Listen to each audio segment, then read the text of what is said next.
3, 2, 1.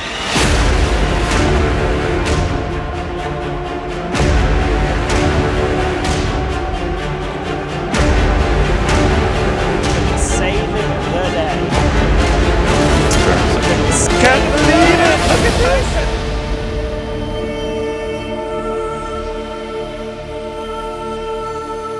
Welcome everybody to the KARDS 2024 World Championship Draw Show. I'm your host Christo. I am joined here by Jking and Starry to also add to our panel of experts. We've got CornGuy and Thanatron waiting in the wings for the second half of the bracket, but speaking of brackets, we're going to determine the top 16 who is going to be facing who in this first round. So we have our historically accurate Wheel of Fortune to spin around to determine who will be in which position competing for the $12,000 prize pool. Jking, this is your first time in a minute not being a part of the World Championships. What's going through your head as you're looking at the field, as you're getting ready to see who's going to be competing here? Well, I have to say that on the one hand, it's a lot less stressful being in this position, not having to worry about making decks, not having to worry about the new expansion in particular, no late hour practice nights. But also, I'm very excited to see who we are going to crown as the new KARDS World Champion. It's a very exciting process to be able to look at the tournament from the outside. Starry, what about you? Any thoughts? Anything you're looking forward to with this year's World Championships? Yeah, I would say that just getting to see a very, very fresh group of people, and not fresh necessarily in the sense that they're new players, but they're people that haven't necessarily had the spotlight drawn on them a lot. I know that there's definitely some downsides to that as well. I think a lot of players kind of looked forward to like challenging some of the more well-known and well-respected players, like of course you, Jking, as sort of the final Dark Souls boss. I know that there's many members, especially in the Chinese community, that idolize you even. So yeah, but overall, I think it's going to be really fun to watch and see how it unfolds. And to your point, Starry, you know, we've moved to having 16 players compete on the 14th and 15th of December. So definitely going to have more folks just get that ability to get out there, get out in front of the community and, you know, have a chance to become the world champion. So without further ado, let's go ahead and bring up our big fancy wheel and give it a spin to find out who the first competitor will be. We are going to go ahead and seed these top to bottom. We've got a left and right side of the bracket. So this will be in the first position on the left side of the bracket.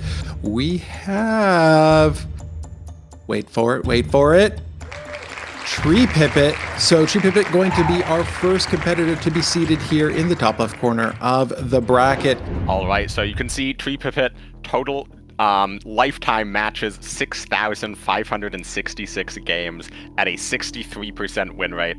That is pretty crazy. Most played faction Japan, favorite card Type 88 AA gun. If you've ever played against Tree, he loves this card. He brings this card whenever he can. I would not even be that shocked to see him bringing this card to the top 16 of the World Championship. But Tree is a player who he's been around for a long time, and he's been sort of on the edge of tournaments. I think the main thing that holds him back is the fact that he likes to play off-meta decks. But going into a sort of shaken-up meta, new meta with the new Blood and Iron expansion, I think he's going to have an opportunity to really shine here. So, yeah, Tree is a very, very exciting player to watch, and I'm very interested to see what his decks are going to be. Let's dive in and get that wheel spinning once again to determine who's going to be in that second slot. Going back to the same spot on the wheel here, looks like Spoker's going to be Tree Pipit's opponent in the first round. Yeah, I mean, Spoker has been a top player for the majority of the last year, if not even more. He really burst onto the scene right around this time last year and made some really nice tournament finishes since then. And he's established himself as one of the top threats in the game.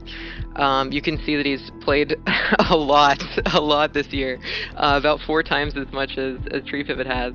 So yeah, it's no surprise that all those hours got him to where he is today. Spot on. So let's go ahead and chat a little bit about the matchup here as we got Tree Pipit and Spoker in that first spot.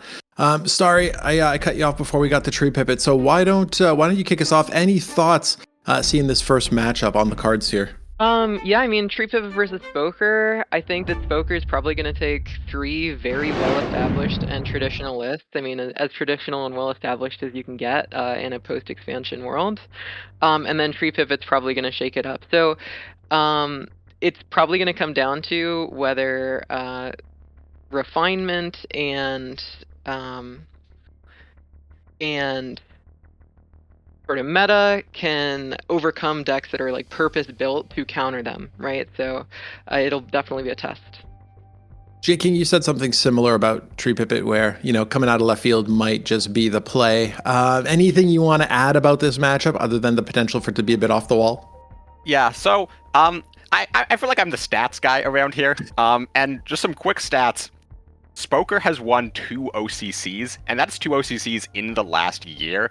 And across all of these top 16 players, there's 9 tournament wins. Spoker coming in with 2 of them, one of only 2 players who have won multiple tournaments, and they're both in the last year. I feel like Spoker has got to be one of the favorites, just purely based on experience and past results. However, I think Spoker is a player who relies a lot on being familiar with the meta, being very familiar with the matchups. He's a player who grinds more than almost anyone else in the game right now.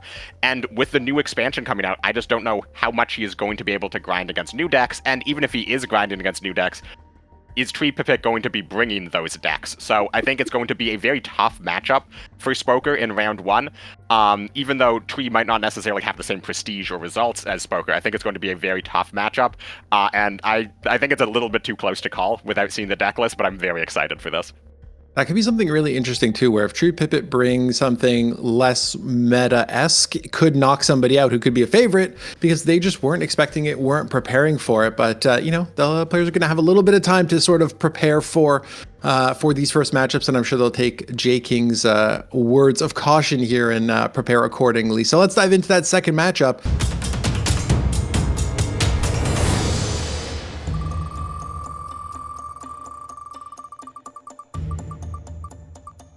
We've got the factually correct winner will win coming in here in that first spot. Let's take a quick peek at their player card here. Yeah, so Winner Will Win is a player that I'm not incredibly familiar with. We see total matches 4,451, so not that many total matches. I feel like I've seen no one with this many total matches in a single month before. 64% win rate though, so he came here to win. And I mean, his name is Winner Will Win. I mean, I'm kind of cheering for him just on that, but he has made it to a top 8 OCC before, so he's not too dispatched or too distant from the KARDS esports scene, even if he is a relatively new player. However, he came in here with seed 3 going 6-1 in the Swiss round, so obviously he might not have the same total experience, but he has recent experience, and he has recent experience doing well against these players, so definitely someone to keep your eye on. Each of those little spaces just gets a tiny bit bigger every time we pull a player out of it. We are going to have Intradiction coming up here, being the 4th player to be seeded. Starry, what do we know about Intradiction? You can see the beautiful Niagara Falls in the background. He does represent the nation of Canada. And he's a really nice guy. Love talking with him. He's always been in the realm of the competitive scene, but often doesn't have the time or doesn't necessarily put forth the hours to make it into those top 8 OCCs, but he's definitely a really, really strong player, and anybody going against him he's going to give him a run for their money. Intradiction, maybe not the Canadian we expected to see in the World Championships, but speaking of Canadians, Jking, any thoughts on the matchup? I know you mentioned Winner Will Win is not somebody you're super familiar with, but any initial thoughts seeing these 2 players paired together? Well, we did see, just based on the Swiss round, Winner Will Win did have a better Swiss round score, going 6-1 compared to Intradiction's 5-2. However, Intradiction's 2 losses did come to Stanislav, who went 7-0, and to, I believe it was Henry, who went 6-1. So his 2 losses were to 2 of the highest seeds. So I don't think you can take that 5-2 seed or 5-2 result in the Swiss round against Interdiction. He is a very, very good player, representing Canada, the best cards nation.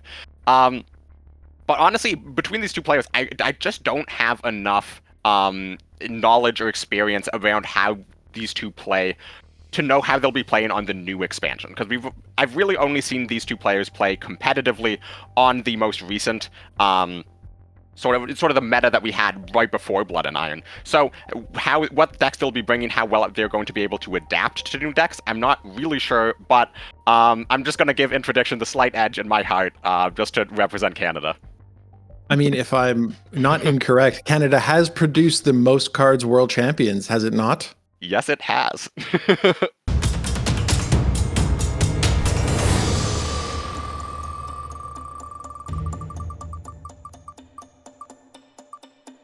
Jking was just talking about Stanislav, and here we find them. So Stanislav being the first player in the 3rd matchup. Jking, why don't you continue on with Stanislav?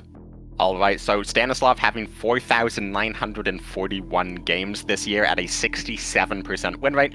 So again, Stanislav's not a player who is sort of grinding out ladder every single month after month. However, he has made it to his first OCC earlier this year and going in a very impressive 7-0, the only 7-0 in the Swiss round, taking down quite a few of the other players that we're seeing in this top 16. So Stanislav honestly is sort of the man to beat, just going off of the Swiss round result. However, is he going to be able to adapt to the new expansion? I think that is the biggest question, but we see most played faction Germany.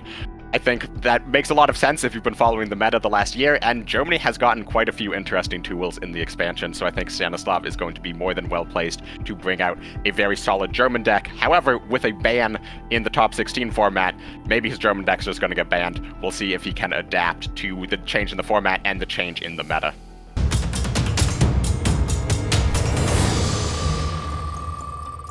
Look at that wheel go around. We are going to land on Dandelion.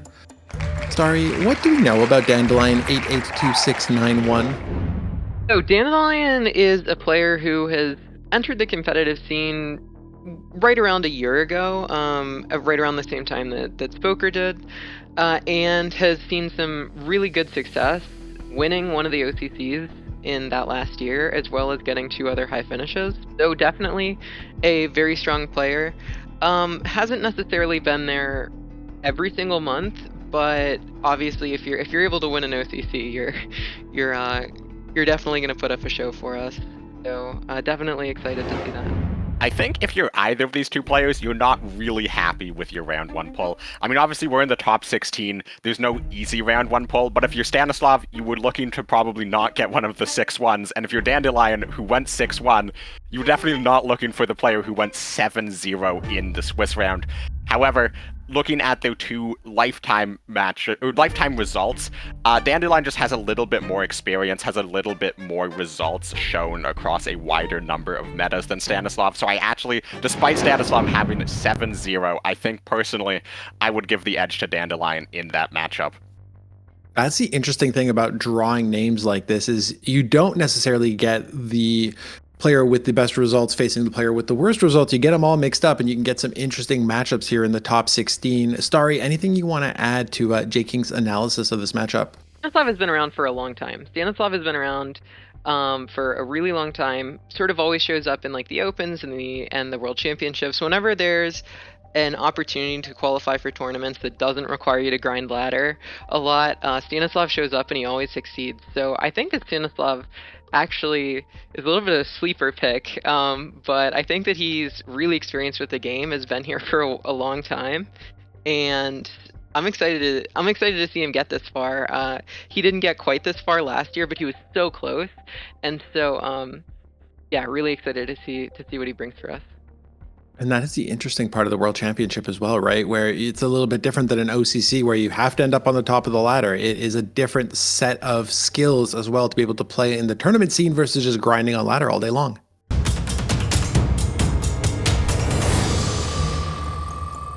Slowly seeing the players being removed here. Only have, well, we've got Xyloser, which is interesting. Actually, we were just chatting about Xyloser a little bit.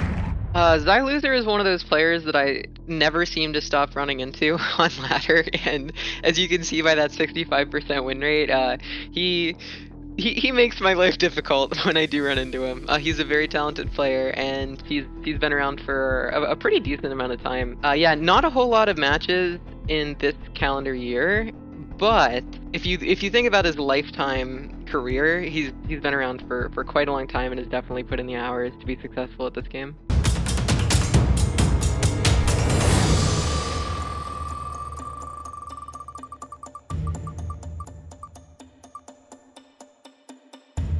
We have got Guest, who's going to be Xyloser's opponent. Jking, I'm not super familiar with Guest. Can you give us a little bit more information, maybe? All right, well, Guest is actually one of the 2 players in this top 16 who I have zero familiarity with. I'm not even sure that I've played them before on ladder, and that might be because they've played less than 3,000 total matches this year on ladder. However, despite having so few matches played, they have a 67% win rate, which I believe is the highest out of all that we've seen so far. Favorite card, M6, one of the new cards from Blood and Iron. So Guest, clearly, even if they're not grinding into the OCCs, they're not playing through all these other tournaments, Guest is around, they're playing ladder, they're winning games, and they clearly have been following the new expansion. So maybe this is time for Guest to make a name for themselves, to put themselves on that map. I mean, they've already put themselves on the map by making it here to the top 16, but if they can take down a big name like Xyloser in the first round, that will definitely be a name that's sticking in everybody's memory. Nothing like a good underdog story. Starry, anything you want to talk about here between Xyloser and Guest in their matchup? Yeah, I mean, this is definitely an underdog versus established player scenario. Guest, as Jking said, I don't think I've ever played against Guest. I don't think I've ever seen Guest, which is awesome to see new blood. But they definitely have their work cut out for them against Xyloser. Any last thoughts on this, Jking, before we switch over and start looking at the right side of the bracket? Yeah, so if you actually look through Guest's record, he's 5-2. However, Guest never played anyone else in the top 16 throughout the Swiss round. Managed to just avoid all of the other players, so that might be even another mark against him. However, that also might mean that he has not had the opportunity to prove himself against these top 16 players. However, Xyloser, this is Xyloser's 3rd top 16 in a World Championship in 2021 and 2023. They've been around here for a very, very long time, and top 16 is sort of the farthest they've ever gone, so Xyloser definitely, I think, is going to be more than motivated to finally make it past that top 16 barrier, make it into the top 8, maybe even further. However, looking at Xyloser's lifetime record, he's won 1 OCC, but he's come 2nd in 3 OCCs. So Xyloser, often the bridesmaid, never the bride. Maybe this is his time, or maybe Xyloser is going to be cursed to end 2nd once again. But I have to say, Xyloser is the heavy favorite in this series. Welcome, Thanatron. Welcome, CornGuy. Excited to have you both here to break down the second half of our bracket. Thanatron, let's start with you. Obviously competing at the World Championships this year. Now you're going to be a spectator on the outside. Any thoughts looking at the players here and seeing what's to come? Yeah, it's definitely a really strong field this year. It's full of killers, and as some of our other casters kind of pointed out, it's full of some new blood as well. And the change in the meta for a World Championship, it is based off an expansion that really has not been played much up to that point. It'll be the first tournament in that new expansion, so that is quite the curveball, and we're gonna have to see who deals with that the best, and kind of who has a little more trouble overcoming it. I know for me, I still look back at last year and think that I brought the wrong Soviet deck. I got a little too enamored with some of the new tools, and I know for sure that I don't want to say cost me, but in retrospect, I do feel it was the wrong choice. Which, no regrets. Obviously, everything went great, but that is just to say how easy certain things can sort of trip you up in a tournament like this. So super, super interesting. I can't wait to see. CornGuy, anything you want to add there? Do you think it's going to come down to who can best adapt to the new cards, or do you think there are other telling signs that some folks here might be able to, make it to the end? A lot of it will revolve around the deck building and deck selection and your lineup that you bring, that's going to play a very important part. And the most important part is going to be not bringing one deck that is just a stinker. Because if you bring one stinker list, this field will identify it and they will say, I'm not banning that. Have fun trying to get one win with that against my lineup. And that can lead to some disappointing results for some of these players if they cook up an idea and it doesn't pay off, and it just feels bad losing with one deck 3 times in a row. And that's what it's going to come down to, right? To your point, Thanatron, you're also getting a mix of folks who are a little bit more seasoned and some folks who are maybe a little bit more interested in taking a risk and making a mark on their first World Championship in the top 16. But let's get to it. Let's go ahead and spin the wheel and find out who's going to be our first player on the right side of the bracket here. We talked about it a little bit before where, these players are not being seeded by results from the qualifications, but really, here we go. You're having these players randomly assigned, so their results may not line up necessarily with who they're playing against.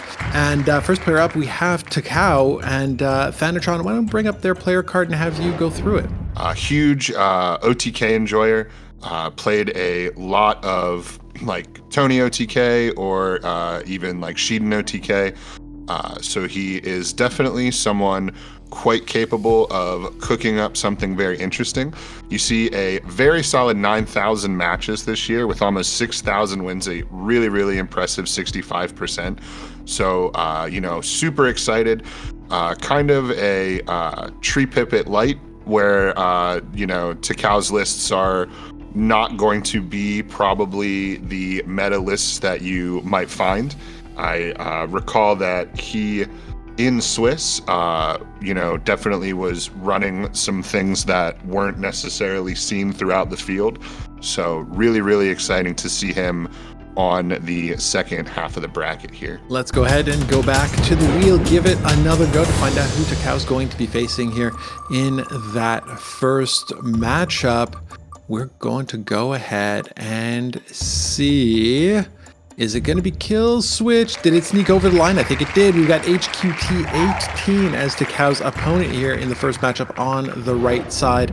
HQT is a player who has definitely solidified himself in the card scene, whether it's ladder or OCCs, different special events.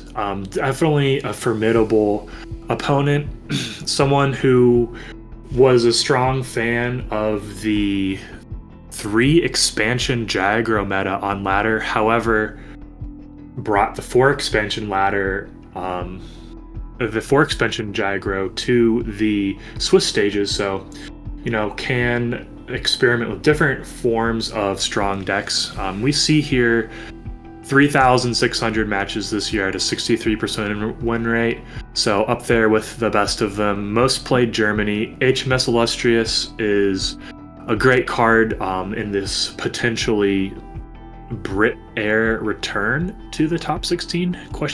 I guess we shall see. Going to be an interesting matchup. HQT has definitely adapted to a more of the ramp meta, whether it's USA, Britain, Brit US ramp, definitely Germany Reichsbank player. So it'll be interesting to see how he adapts to the meta.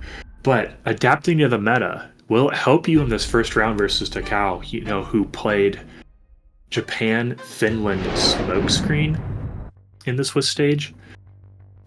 It'll be interesting, as HQT, he can prepare for the meta or he can prepare for his first round opponent. But can he do both? I don't think so. Really interesting as well is that in the Swiss, HQT actually beat Tree Pipit 2-1. Now, obviously, Tree Pipit and Takao, I wouldn't call I wouldn't say that they're exactly the same by any means, but they definitely both have some off-meta tendencies that I would call a commonality between them. So I think that is really interesting as well for HQT. Sort of already has some tough Swiss experience against maybe some off lists. And interesting as well, both of them have gotten 5th in OCCs HQT with 2 5th-place showings and Takao with 1. So, both of them not quite able to make a top 4 quite yet. So I definitely think that, these are 2 players that are really going to be taking this opportunity seriously.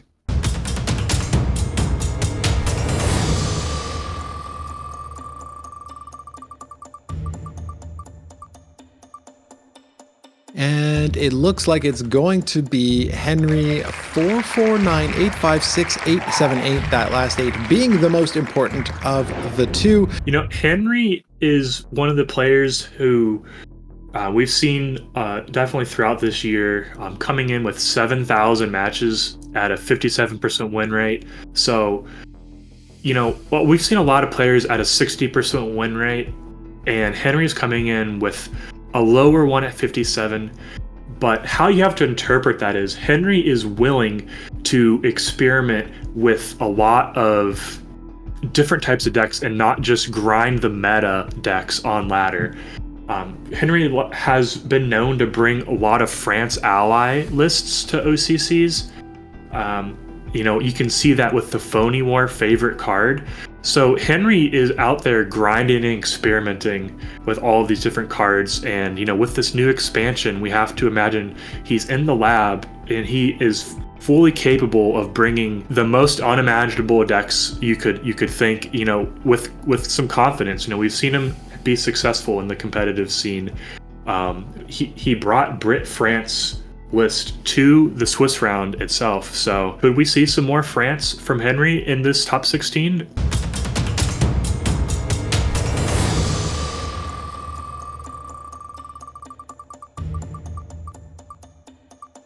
Looks like Ozzy's going to be going up against Henry. Thanatron, why don't you give us a rundown of this player who's been, no stranger to the competitive scene? Yeah, so Ozzy definitely been around for a while. Certainly is someone known for some really great play, but also known for taking some time off. Not the most consistent player in as so far as how often you see them in ladder. Obviously the play very consistent, but someone that, probably has a lot more going on.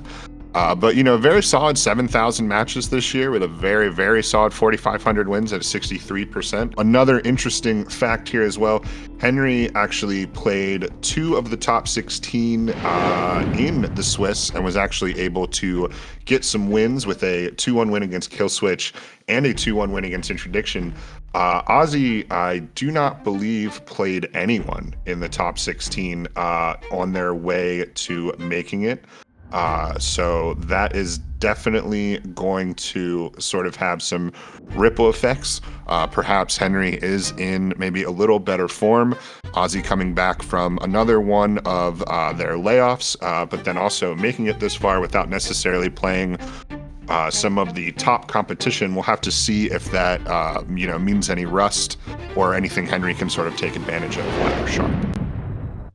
Sometimes being able to take a break and come back just gives you a refreshing perspective on the game. So who knows how that could play out. CornGuy, any thoughts you want to add on this matchup? No, I mean, this is definitely a strong pairing. Neither of them probably wanted to draw the other off the rip. So we can expect the winner of this will, be a definitely interesting and strong opponent for the winner of the other. Of course, these spins will determine not only who is in this matchup, but also in the next one. And Killswitch here is going to be our first player in the second to last matchup in the bottom right corner of the bracket. It's been around for a long time, basically as long as I can remember. You'll see an insane only 1,600 games that's played. This is definitely a guy who relies on a vast amount of experience. This is a top 32 World Championship competitor in both 2021 and 2022. This is someone who has, been in a ton of OCCs with multiple seconds, never able to quite win one, still looking for his first big win, but certainly one of the most formidable and experienced players in the entire field. as we make our last spin of the wheel. Again, this is going to determine Killswitch's opponent as well as the bottom of the bracket. We've got Kalen BZ as the opponent to Killswitch. CornGuy, can you walk us through their player profile a little bit? Colin, definitely a player that we're all familiar with, longtime player in cards, just like Killswitch. So, this is kind of like a throwback round one matchup between two players who I'm sure are familiar with each other. So no real surprises coming out from each other in terms of like play style, etc. 3,000 matches, coming in with a 63% win rate, and favorite card being Wrath Lightning. It's going to be a shout out to Brit Air, and this might be a Brit Air matchup because both players do seem to like Brit Air. Both brought it to the Swiss stages, and from what we're seeing so far, it could definitely be a viable deck to bring to this top 16, and it's whatever revamped format these two players decide. Thanatron, you want to add any additional color to this matchup? So I certainly love this matchup for a lot of reasons. I think both of these guys, just everything about this matchup is almost mirrored. These are both incredible meta players. You saw that the combined amount of 2024 games in this matchup is less than a lot of our other players. We're talking about, what was it? I believe 4,000 and another 1,000 so somewhere around 5,500 games in 2024 for those two players combined, when a bunch of these guys have, over 7 grand played in 2024. So I think that really speaks to how experienced these guys are, how it's not their first rodeo by any means. They were able to basically kind of count 2024 as just, a time to lay low until it was World Championship time to really make some moves. So super excited. I do want to shout out Callan with an impressive Swiss as well. He did have big wins over Loser and another big win over Takao. So 2 big wins in the field. Did drop an 0-2 to Princess Ozzy. So certainly something with being on the same side of the bracket as Ozzy, maybe something to think about. But this matchup just lines up so incredibly well. 2 extremely similar players. So probably my most excited matchup now will be this one out of the first round. And last but not least, while we're talking about the first round, we've got 2 players left. First up, we're going to have a player who, lives in infamy in my head just because of a call Ollie made 2 years ago when they won an OCC, I believe it was. You've got Gork. CornGuy, why don't you walk us through a little bit of Gork's profile here? What can you not say about the boy wonder, Gyork himself? Coming in 2,500 matches on the year with a 67% win rate, showing Sincerely Yours as the favorite card, most played Germany, but that does not tell the true story. Gyork, has certainly brought or pioneered very creative decks that have gone on to proven themselves, as competitive staples, whether it was the credit denial or pin type decks, dabbling even in Protect the Pocket back in the day of Pincer. And he did not even disappoint in the Swiss stages where he brought, a refit Brit control list that ran refit to pool Spitfires and give them blitz, as well as having the Yak 9 PL and Hammer Home to have at all times at least be able to do 20 damage from hand, as long as those fighters can go through. So let's find out if Gork's opponent, Juan, is going to be the one to stop that kind of Gork run from happening. Thanatron, why don't you walk us through who Juan is? So Juan is definitely one of the newest players in this field.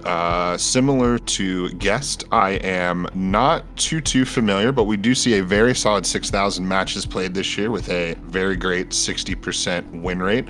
And Juan has definitely been around playing a lot of ladder, playing a lot of places where you can definitely see his name pop up. So it's very possible that you are no stranger to Juan. But Juan is a little bit of a stranger to some of this tournament experience. And where our last match was two guys who have been around for very similar lengths of time with sort of like similar styles. In this matchup, we have the exact opposite. We have Gorkyu, who has, another sniper like Killswitch and Callan, only playing a couple thousand matches on the year and still, absolutely staking their claim in this tournament. Whereas, Juan kind of coming onto the scene this year, playing a really solid year and having it sort of culminate in his first big tournament, appearance. Juan actually no OCC experience, which is stark contrast to Gorkyu, who has 3 wins in OCCs and a couple of other finishes as well. So there is definitely a lot to consider here. Before we wrap this thing up, let's take another look at the right side of the bracket and see who will be competing here to try and win the lion's share of that $12,000 prize pool. We've got Takao taking on HQT. We've got Henry against Ozzy. We've got Killswitch against Callan and Gorkyu against Juan. So just absolutely stacked rank from end to end in this top 16. We are going to be live on the 14th and 15th of December, where we will crown a new 2024 KARDS World Champion. Now that the bracket is in place, everything is set up and ready to go. CornGuy, any final thoughts here before we part on this one? Yeah, I mean, the right side of the bracket and the left, there is a pretty good distribution in terms of well-known players, fan favorites, and lesser-known up-and-coming players, as well as a distribution of players who like to counter the meta or be very creative, distributed in with players who just like to, pilot and bring the agreed upon best decks. So it's pretty well spread out, despite, drawing random. So, I mean, no real clear, strengths or weaknesses in terms of the bracket. And maybe you could say the left side is a little stronger, but I don't know. The right side is full of great players too. And I know your love of picking fantasy brackets, so I absolutely expect you to put a lot of time and effort into this one, and reading your chicken scratch to see who you've got coming out on top. But before we part, Thanatron, what are you thinking now that we've kind of seen this bracket fully constructed? I really love this bracket, to be honest. We've got a really, really solid mix of guys that play extremely tactile, surgical meta lists, and then we've also got some real wild cards. Tree Pipit, Gorkyu, and Takao for sure, I believe, are going to bring some absolute nonsense, and I mean that in the best way possible, and I can't wait to see it. And I think that the contrast between them and some of our more cerebral players is really going to shine, and is really going to kind of show the full gamut of what this field offers the game. So very excited. Well, thank you so much, Thanatron. Thank you, CornGuy, for your analysis here. Of course, shout out to Jking, Starry, and the top 16, all 16 players here. I think to, just about everybody's point, there's strengths and weaknesses to all of them. And I think everybody has an opportunity here to go really far, especially since it's a fairly open field, right? Our defending champion is not competing this year. Sorry, Jking, don't mean to rub it in at all, but that means that is going to leave place for somebody else to make a name for themselves and be crowned the 2024 KARDS World Champion. So tune in December 14th and 15th for all the action and to find out who's going to take the cash prize and the crown. 3, 2, 1.